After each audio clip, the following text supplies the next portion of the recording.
కాంగ్రెస్ సీనియర్లు లక్ష్మణ రేఖ దాటుతున్నారా? పార్టీ క్రమశిక్షణను ధిక్కరించి ఇష్టానుసారం వ్యవహరిస్తున్నారా? హెచ్చరించిన జాంతానై అంటున్నారా?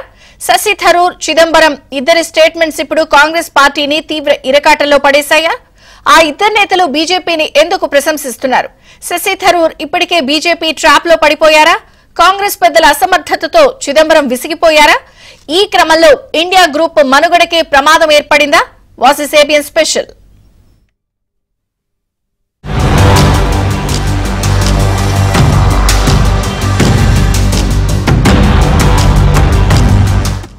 భారత్ పాక్ ఉద్రిక్తతల ప్రభావం కాంగ్రెస్ పార్టీపై కూడా కనిపిస్తోంది.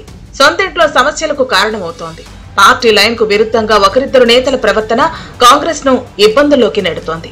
అది అంతర్గత పోరుగా మారే ప్రమాదం ఉందన్న అనుమానాల నడుమ ప్రత్యర్థి పార్టీకి వరంగా మారే అవకాశాలు కూడా కనిపిస్తున్నాయి. కాంగ్రెస్ నాయకత్వంలోని ఇండియా గ్రూప్ మనుగడ ప్రశ్నార్థకమైందని చిదంబరం అంటున్నారు. తమ గ్రూపు దిశాహీనంగానూ నిష్క్రియ పర్వంగానూ కొట్టుమిట్టాడుతోందని ఆయన విశ్లేషించారు. ప్రస్తుత పరిస్థితి కొనసాగితే 2029 లోక్సభ ఎన్నికల తర్వాత ఇండియా గ్రూప్ మనుగడ కష్టంగా మారొచ్చన్న అనుమానాల్ని చిదంబరం వ్యక్తం చేశారు. ఇండియా గ్రూప్ అనైక్యతతో కొట్టుమిట్టాడుతుంటే కేంద్రంలో అధికార బీజేపీ మాత్రం భారతీయ విలువలకు ప్రాధాన్యమిస్తూ దేశ ప్రజలందరి సంక్షేమ అభివృద్ధి కోసం పనిచేస్తోందన్నారు. రోజు రోజుకు బీజేపీ మరింత బలపడుతోందని కూడా చిదంబరం గుర్తు చేశారు.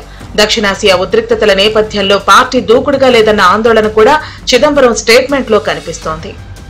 Head of the Congress in every area, from communications to money, they were ahead of us, and that is why they won 240 seats and the Congress won 100 seats. The future is not so bright as Mr. Mrityunjay Singh Yadav said. He seemed to feel that the India alliance is still intact. I'm not sure. It's only Salman can answer because he was a part of the negotiating team for the India alliance. If the India alliance is totally intact, I'm very, very happy. 2029 Lok Sabha ఎన్నికలకు ముందే కొన్ని కీలక రాష్ట్రాల్లో assembly ఎన్నికలున్నాయి. అవి కాంగ్రెస్ నేతృత్వ గ్రూపుకు సవాలుగా పరిణమించబోతున్నాయి. ఈ ఏడాది ద్వితీయార్థంలో జరిగే బీహార్ అసెంబ్లీ ఎన్నికలు, వచ్చే ఏడాది బెంగాల్, తమిళనాడు పోల్స్, 2027లో ఉత్తరప్రదేశ్ అసెంబ్లీ ఎన్నికలు జరుగుతాయి. ఇక 2028లో కర్ణాటక, తెలంగాణ, రాజస్థాన్, మధ్యప్రదేశ్ ఎన్నికలు రానున్నాయి. వాటిల్లో హిందీ భాష మాట్లాడే రాష్ట్రాలైన యూపీ, ఎంపీ, రాజస్థాన్, బీహార్లో బీజేపీ బలంగా ఉంది. తిరుగులేని శక్తిగా ఎదుగుతోంది. చిదంబరం హెచ్చరికను కాంగ్రెస్ పెద్దలు బేఖాతరు చేసినట్లయితే భారీ మూల్యం చెల్లించుకోవాల్సి వస్తుంది. చిదంబరం వ్యాఖ్యలపై కాంగ్రెస్ నేత సల్మాన్ ఖుర్షిద్ ఆచితూచి స్పందించారు. సైద్ధాంతిక ఐక్యత, ప్రజా సంక్షేమం కోసం ఇండియా గ్రూప్ ఏర్పాటైందని, పొత్తు భాగస్వాములను ఒక తాటిపై ఉంచేందుకు ప్రయత్నిస్తున్నామని ఆయన చెప్పారు. हम तो अलायंस के संदर्भ में एक ही बात कह सकते हैं कि हमने ये माना कि जो हमारी लड़ाई है उस लड़ाई में हमको अलायंस की आवश्यकता है, इसलिए हमने अलायंस किया. हमने अपनी जगह छोड़कर भी अलायंस किया, इसलिए कि अलायंस में कुछ देना और कुछ लेना पड़ता है. आपको अगर आप लेन देन ना करें, अलायंस में कुछ छोड़ें और कुछ पाएं, तो आप अलायंस कर नहीं सकते हैं. लेकिन अलायंस हम लोगों के लिए, सबके लिए एक नई बात थी, बहुत सारी पार्टीज के लिए नई बात थी. उस पर हम पूरा अनुभव करने के बाद हम क्या विचार पर पहुंचते हैं और कैसे अलायंस को और मजबूत कर सकते हैं, इस पर हमको अभी सोचने की आवश्यकता है. हमारा संदेश यहाँ से ये है कि अलायंस नेसेसरी है, अलायंस हमारे लिए इम्पोर्टेंट है, आवश्यकता अलायंस की है, लेकिन अलायंस हो तो एक अच्छा अलायंस हो, वो कैसे संभव है, इस पे काम करने की आवश्यकता है. అసలు ఇండియా గ్రూపే లేదని బీజేపీ అంటోంది. ఆ సంగతి ఇప్పుడు చిదంబరం కూడా ధ్రువపరిచారని బీజేపీ నేత షానవాజ్ హుస్సేన్ ఎద్దేవా చేశారు. अब मीडिया को देखना है कि इंडिया अलायंस नाम की कोई वस्तु है कि नहीं. कांग्रेस तो खुद ही कह रही है जो इंडिया अलायंस बनाने वाली थी, जिसको इंडिया अलायंस कहा जाता था, वो अब समाप्त हो चुका है. पूरी तरह कांग्रेस के नेताओं ने इंडिया अलायंस को दफना दिया है.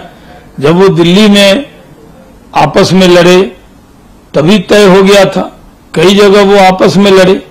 अब इंडिया अलायंस नाम का कोई वस्तु नहीं है.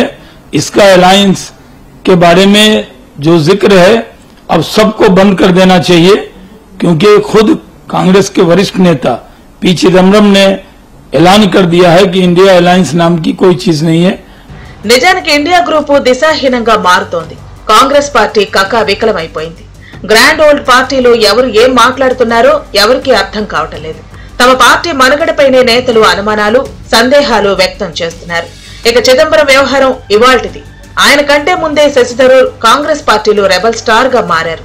పాకిస్తాన్ పై యుద్ధంలో ఆయన బీజేపీని సమర్థిస్తున్నట్లుగా మాట్లాడారు. భారత్ పాక్ యుద్ధాన్ని ఆపేందుకు తాను మధ్యవర్తిత్వం వహించారని అమెరికా అధ్యక్షుడు డొనాల్డ్ ట్రంప్ ప్రకటించిన నాటి నుంచి సిమ్లా ఒప్పందానికి తూట్లు పొడిచారని కాంగ్రెస్ పార్టీ ఎన్డీఏ ప్రభుత్వాన్ని విమర్శిస్తూ వచ్చింది. సరిగ్గా అదే టైంలో శశి థరూర్ కేంద్ర ప్రభుత్వ చర్యలను సమర్థించారు. పాకిస్తాన్ కు బుద్ధి చెప్పడానికి సరైన నిర్ణయాలు తీసుకున్నారని ఆయన అన్నారు. Sad, no one wants war. Any government of India is focused first of all on the development of India, on the economy, on the growth, on the prosperity of the Indian people. We don't want to be distracted by war. We didn't start this. And let's make that very clear. We are a country that is not interested in initiating war with anybody. It's not in our civilizational history. It is not in our recent political history. We are a country that wants to live in peace and focus on the well-being of our own people. Unfortunately, there are malign, evil men on the other side of the border who will not let us live in peace, who are determined to destroy all hopes of peace in our country. And that is why it is indispensable that we teach them a lesson so they're not tempted to misbehave like this again in future. Tharoor తీరును కపిల్ సిబాల్ సహా పలువురు కాంగ్రెస్ నేతలు తప్పుపట్టారు. ఆయన లక్ష్మణ రేఖ దాటారని కాంగ్రెస్ నేతలు అన్నారు. Party working కమిటీలో కూడా దీనిపై చర్చ జరిగినట్లుగా తెలుస్తోంది. అయితే స్వతహాగా దౌత్య అధికారి అయిన థరూర్ దౌత్య నీతిని ప్రదర్శించారు. తన వ్యాఖ్యలు పూర్తిగా వ్యక్తిగతమని, పార్టీ లైన్ ఎప్పుడూ దాటలేదని చెప్పుకున్నారు.